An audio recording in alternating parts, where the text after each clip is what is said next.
నాని చేస్తున్న 'the paradise' మూవీలో caste and crew remuneration ఎంతో మీకు తెలుసా? ఈ మూవీలో లీడ్ యాక్టర్‌గా యాక్ట్ చేస్తున్న నానికి 40,00,00,000 రెమ్యూనరేషన్ ఇస్తున్నారంట. అండ్ విలన్‌గా యాక్ట్ చేస్తున్న మోహన్ బాబు గారికి 5,00,00,000 రెమ్యూనరేషన్ ఇస్తున్నారు. అలాగే లీడ్ యాక్ట్రెస్‌గా యాక్ట్ చేస్తున్న కాయా దులార్ గారికి 4,00,00,000 రెమ్యూనరేషన్ ఇస్తున్నారు. అండ్ ఒక ఇంపార్టెంట్ రోల్ చేస్తున్న రాఘవ్ జుయాల్ గారికి ఏకంగా 6,00,00,000 రెమ్యూనరేషన్ ఇస్తున్నారంట. అలాగే ఇంపార్టెంట్ రోల్‌లో సోనాలి కుల్కర్ణి గారికి ఏకంగా 3,00,00,000 రెమ్యూనరేషన్‌ని ఇస్తున్నారు.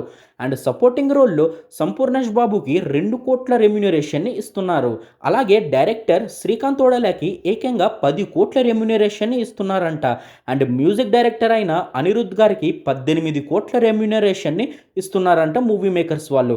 ఇంకా సినిమాటోగ్రాఫర్‌కి 'జీకే విష్ణు' గారికి 3,00,00,000 రెమ్యూనరేషన్ ఇస్తున్నారు. అండ్ ఈ మూవీకి ఎడిటర్ అయిన నవీన్ నొల్లికి 2,00,00,000 రెమ్యూనరేషన్‌ని ఇస్తున్నారు. మీకు ఈ వీడియో నచ్చితే సబ్స్క్రైబ్ చేసి కమెంట్ చేయండి. అలాగే బెల్ ఐకాన్ ఆన్‌లో పెట్టుకోండి.